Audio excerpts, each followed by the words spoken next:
katanya. Tuhan Yesus yang baik, terima kasih untuk setiap kasih karunia Tuhan yang selalu memberkati kami sepanjang minggu ini. Kiranya Tuhan juga terus jagai kami dimanapun kami berada, dan juga Tuhan terus ingatkan kami dapat selalu menjadi anak yang baik dan juga taat. Hanya dalam nama Tuhan Yesus kami sudah berdoa. Amin. Teman-teman masih ingat gak kalau kasih Yesus itu lebih indah dari pelangi, terus lebih indah dari bintang-bintang di langit, dan juga bunga di taman.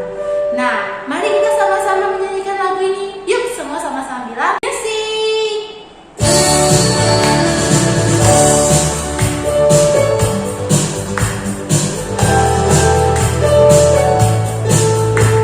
Teman-teman di rumah ikut nyanyi ya.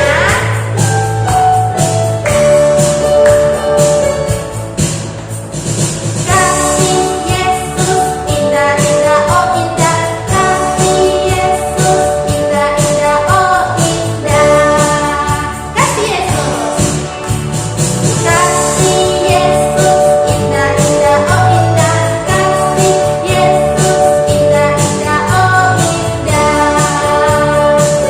lebih indah dari pelangi, lebih indah dari bintang di langit, lebih indah dari bunga di taman. Oh Yesusku, kasih Yesus,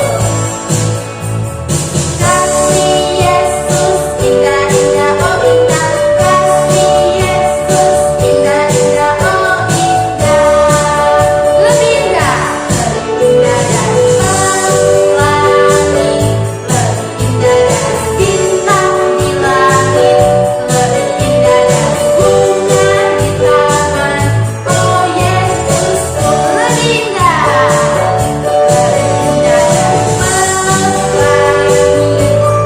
indah dari bintang di langit, lebih indah dari bunga di taman.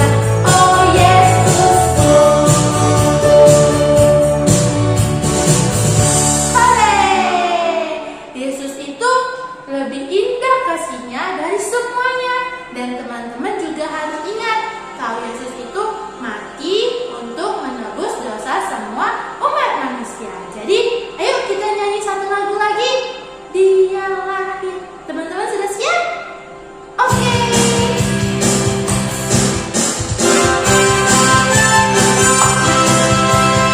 Sama-sama nyanyi ya.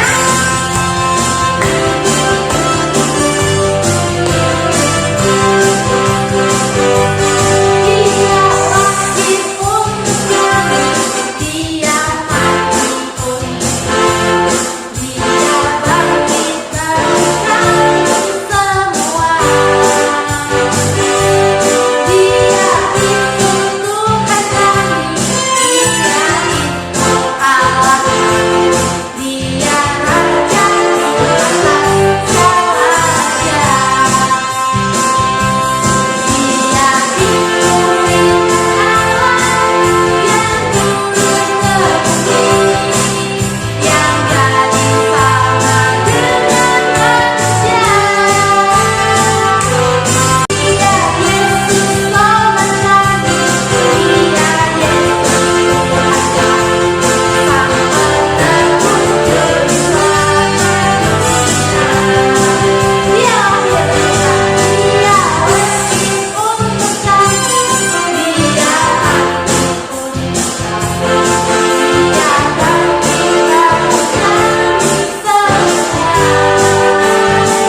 Kita akan sama-sama mendengarkan kebenaran firman Tuhan. Kita berdoa ya. Tuhan, terima kasih buat kebaikan Tuhan di dalam kehidupan kami. Terima kasih untuk hari ini dengan nafas kehidupan yang baru, dengan hari yang baru. Tuhan menyertai kami, Tuhan memberkati kami. Bapa, kami akan mendengarkan kebenaran firman-Mu. Berkati mis kami yang akan menyampaikan dan setiap kami yang mendengarkan. Terima kasih ya Bapa, terima kasih. Di dalam nama Tuhan Yesus kami berdoa dan kami mengucap syukur. Haleluya, amin. Adik-adik yang terkasih di dalam Tuhan, hari ini kita akan belajar satu tema kebenaran firman Tuhan, yaitu biji sesawi dan ragi. Ayat Alkitab kita terambil dari Matius 13 ayat 31 sampai yang ke-35. Misulang, Matius 13 ayat 31 sampai yang ke-35. Mis bacakan buat setiap kita. Perumpamaan tentang biji sesawi dan ragi. Yesus membentangkan suatu perumpamaan lain lagi kepada mereka. Katanya, hal kerajaan sorga itu seumpama biji sesawi yang diambil dan ditaburkan orang di ladangnya. Memang biji itu yang paling kecil dari segala jenis benih. Tetapi apabila sudah tumbuh, sesawi itu lebih besar daripada sayuran yang lain, bahkan menjadi pohon, sehingga burung-burung di udara datang bersarang pada cabang-cabangnya. Dan ia menceritakan perumpamaan ini juga kepada mereka. Hal kerajaan surga itu seumpama ragi yang diambil seorang perempuan dan diadukan ke dalam tepung terigu 3 sukat sampai khamir seluruhnya. Semuanya itu disampaikan Yesus kepada orang banyak dalam perumpamaan, dan tanpa perumpamaan suatu pun tidak disampaikannya kepada mereka, supaya genaplah firman yang disampaikan oleh Nabi. Aku akan membuka mulutku mengatakan perumpamaan, aku mau mengucapkan hal yang tersembunyi sejak dunia dijadikan. Adik-adik yang terkasih di dalam Tuhan, selama 2 minggu berturut-turut kita sudah sama-sama belajar tentang kematian Tuhan Yesus dan juga kebangkitannya dari antara orang mati. Kita sama-sama belajar bahwa karena kasih-Nya yang begitu besar bagi setiap kita, Dia rela mati di atas kayu salib untuk kita orang-orang yang berdosa. Tuhan Yesus dengan pengorbanannya memulihkan kehidupan setiap kita, sehingga kita dibenarkan di hadapan Allah dan kita bisa datang kepada Allah kapan saja.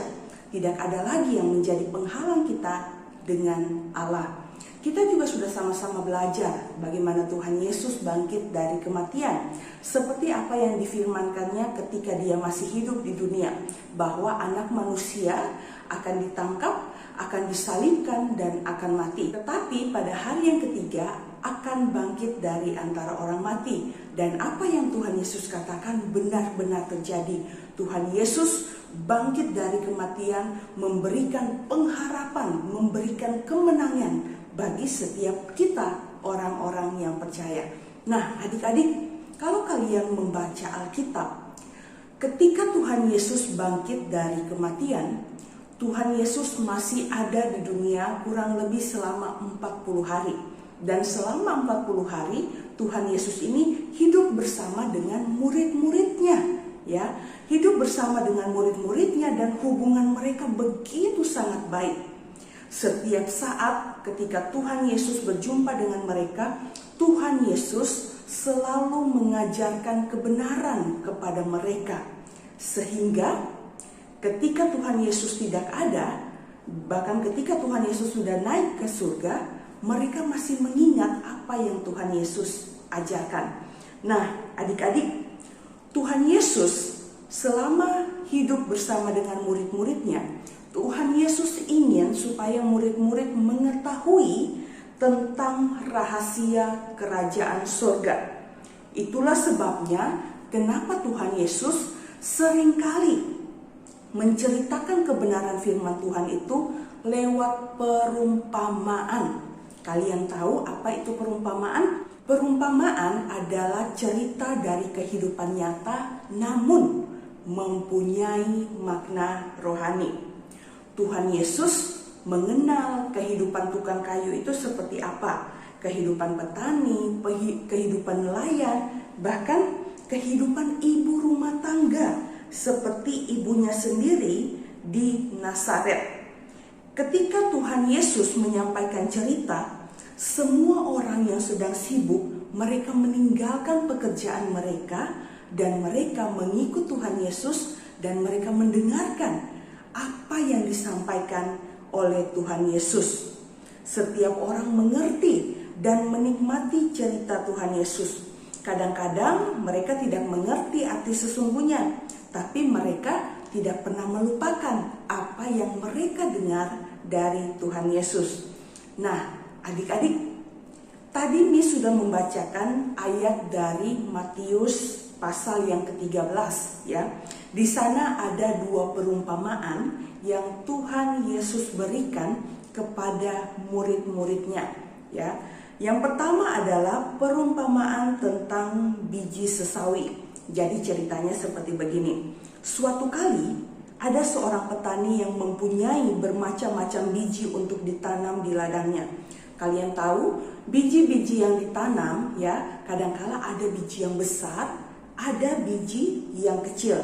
Nah, pada waktu itu biji tanaman yang paling kecil itu adalah biji sesawi ya. Biji sesawi adalah biji yang paling kecil dibandingkan dengan tanaman-tanaman yang lain. Nah, kita berandai-andai nih ya. Kalau biji-biji ini bisa berbicara ya, kalau biji-biji ini bisa berbicara, kemungkinan biji-biji yang paling besar akan berkata seperti ini kepada biji yang kecil. Kamu sangat kecil. Apa artinya kamu dibandingkan dengan kami? Mau jadi apa kamu nanti? Nah, adik-adik, tetapi pada suatu hari si petani ini pergi menabur bijinya. Dan kalian tahu apa yang dia cari? Ternyata dia mencari benih yang paling kecil ya, yang mungkin kelihatan tidak berarti sama sekali. Tetapi petani itu mengambil benih yang paling kecil, kemudian dia menaburkannya ke ladang. Petani itu tidak tertipu dengan kecilnya benih itu, karena dia tahu di dalam benih yang kecil terdapat kekuatan yang besar. Untuk apa? Untuk tumbuh menjadi pohon yang sangat besar, menjadi pohon yang sangat tinggi, dan menjadi pohon yang sangat kuat. Kemudian petani ini membiarkan benih itu bertumbuh dan menaburkan benih-benih yang lain. Ternyata benar adik-adik, ketika biji sesawi ini ditanam, benih-benih yang besar yang tadi juga ditanam, ketika mulai tumbuh, ternyata benih daripada biji sesawi dia tumbuh semakin tinggi, semakin tinggi, semakin tinggi, dan menjadi pohon. Dan ketika sudah jadi pohon, dahan-dahannya kuat, ranting-rantingnya kuat, daun-daunnya pun lebat, sehingga banyak burung-burung yang selalu hinggap pada pohon tersebut. Nah, adik-adik, para petani dan tukang kebun ketika mereka mendengarkan Tuhan Yesus menceritakan tentang perumpamaan biji sesawi ini, mereka heran dan mereka mengangguk-angguk. Wah, benar ya, karena apa?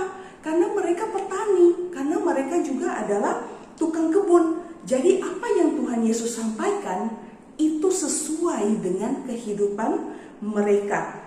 Mereka tahu bahwa apa yang Tuhan Yesus katakan itu benar ya.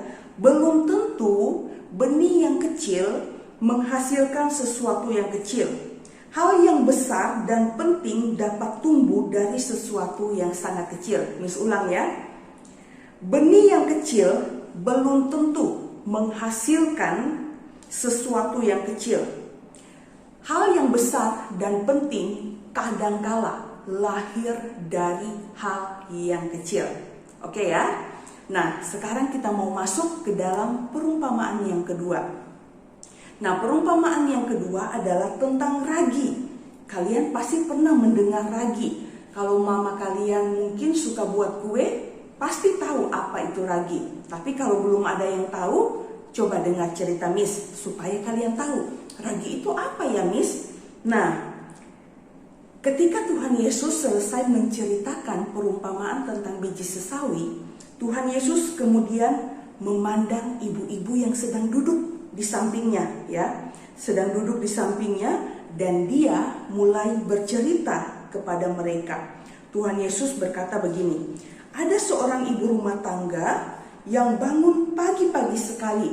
Dia membuat roti untuk sebuah pesta dan banyak orang yang sudah diundang. Jadi ibu-ibu ini ya dia mempersiapkan kurang lebih 4 kilo ya. 4 kilo tepung ke dalam mangkuk yang besar. Pertanyaannya, bagaimana seterusnya? Apakah cukup hanya dengan menambahkan air dan juga adonan sehingga bahan untuk membuat kue ini menjadi banyak? Ternyata tidak cukup adik-adik. Ternyata ibu ini memerlukan sedikit ragi untuk dicampurkan ke dalam adonan tersebut. Sebenarnya kelihatan sedikit sekali, terlalu sedikit untuk menyampurkan 4 kilo tepung dengan ragi yang sangat sedikit. Tetapi tahukah kalian, ternyata si ibu tersebut tidak khawatir ya. Dia dengan yakin menyampurkan ragi yang sedikit itu ke dalam tepung terigu dan menambahkan air. Tidak lama kemudian terjadilah perubahan. Nah, adik-adik, ragi yang dicampur di dalam tepung itu mulai bekerja ya, mulai bekerja dengan kekuatan yang luar biasa. Adonan tadi berlipat menjadi 2 kali lipat banyaknya ya, 2 kali lipat banyaknya. Dan ketika Tuhan Yesus selesai menceritakan hal itu, ibu-ibu yang duduk di sampingnya mereka saling berpandangan. Mereka saling berpandangan dan mereka tersenyum dan mereka menganggukkan kepala. Ternyata apa yang Tuhan Yesus sampaikan itu juga benar adik-adik, dari kehidupan mereka setiap hari ya. Nah adik-adik, sebuah biji yang kecil dan biji itu tumbuh menjadi pohon yang sangat tinggi. Sedikit ragi yang dicampurkan ke dalam adonan dan adonan itu mulai berkembang menjadi 2 kali lipat. Ajaib kan adik-adik? Nah, ketika orang-orang selesai mendengarkan perumpamaan Tuhan Yesus ini, kemudian mereka bersiap-siap untuk pulang ke rumahnya masing-masing. Nah, adik-adik, apakah kalian pernah berpikir, aduh, hanya sedikit anak di dalam sekolah minggu kami, atau gereja kami kelihatan kecil ya dibandingkan dengan gereja-gereja yang lain. Atau mungkin kalian berpikir, wah, kami orang Kristen minoritas di Indonesia, kami hanya sedikit ya.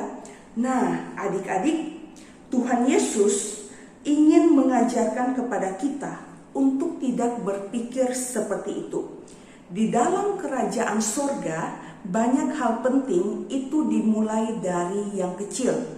Kita harus setia bahkan dalam kelompok yang kecil sekalipun. Sekalipun kita di Indonesia minoritas, ataupun kita dimanapun kita menjadi orang Kristen yang jumlahnya sangat sedikit, atau kalian ke sekolah minggu teman-teman kamu cuma sedikit, atau gedung gereja kalian dibandingkan dengan gedung-gedung yang lain itu sangat kecil ya.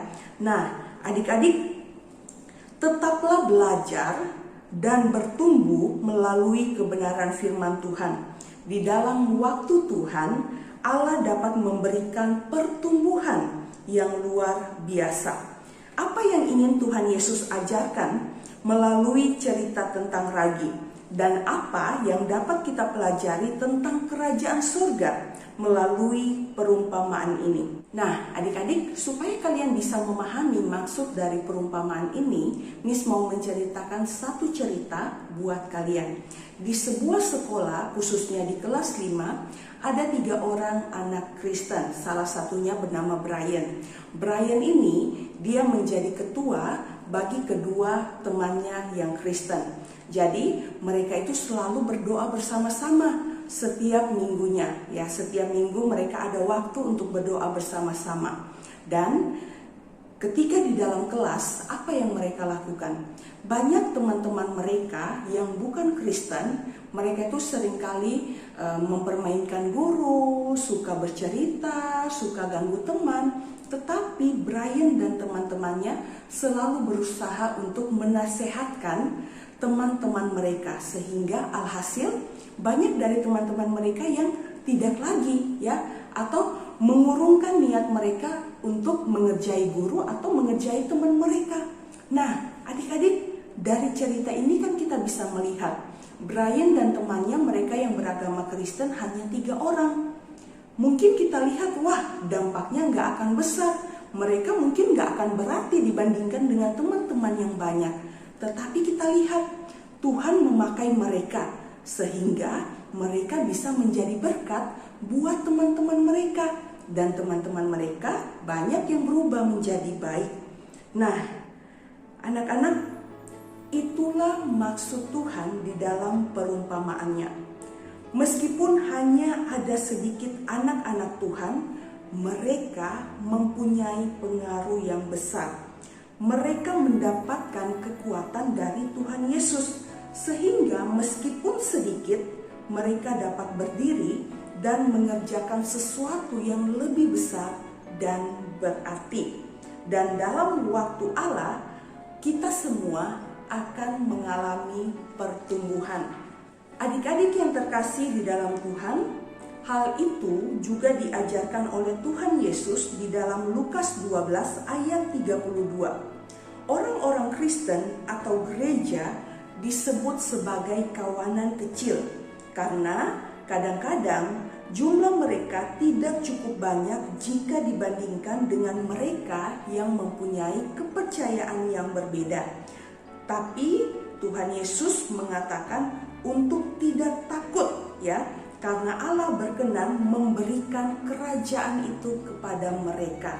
Nah, adik-adik, jadi sekalipun jumlah kita sedikit teman-teman yang mengikuti sekolah minggu juga mungkin sedikit, kita dibandingkan dengan teman-teman yang beragama lain mungkin jumlah kita juga sedikit. Tapi ingat, di dalam Tuhan tidak ada yang mustahil, adik-adik. Kamu yang sedikit, kita yang sedikit, yang mungkin kita juga dianggap bukan siapa-siapa bagi orang lain, tapi dengan diri kita Tuhan bisa pakai untuk menjadi kekuatan yang besar bagi kerajaan Allah. Jadi jangan minder, jangan takut sekalipun jumlah kita sedikit, tapi Tuhan bisa pakai kita untuk perubahan. Sama seperti Brian tadi, mereka cuma 3 orang, tapi mereka bisa menjadi berkat bagi teman-teman mereka. Nah, Tuhan Yesus juga ingin seperti itu buat setiap kita. Jadi, jadilah berkat dimanapun kamu berada. Kamu mungkin sekarang masih duduk di bangku SD, tapi Tuhan bisa pakai kamu untuk hal-hal yang luar biasa. Amin ya, mari sama-sama kita berdoa. Tuhan, terima kasih untuk hari ini kami telah belajar tentang perumpamaan Tuhan dari biji sesawi dan juga ragi. Dari hal ini kami belajar bahwa hal yang kecil yang mungkin tidak berarti bagi orang lain, tapi Tuhan bisa pakai dengan luar biasa. Tuhan bisa memberikan pertumbuhan yang begitu baik, yang begitu luar biasa. Begitu jugalah hidup kami ya Tuhan. Kadangkala mungkin hidup kami tidak berarti bagi orang lain, mungkin bagi diri kami sendiri. Atau kami merasa minder karena jumlah kami yang mungkin sedikit dibandingkan teman-teman yang lain. Atau mungkin ketika kami pergi ke gereja, teman-teman kami hanya sedikit yang ikut gereja. Tetapi hari ini kami belajar, Tuhan bisa memakai setiap kami. Sekalipun jumlah kami sedikit, sekalipun kami seorang diri, tetapi jikalau Tuhan bekerja, Tuhan akan memberikan pertumbuhan bagi setiap kami, dan kami yakin kami juga bisa menjadi berkat bagi sesama kami. Terima kasih Bapa untuk firman Tuhan hari ini. Di dalam nama Tuhan Yesus kami berdoa. Amin. Oke adik-adik, sampai jumpa minggu depan ya. Tuhan Yesus memberkati.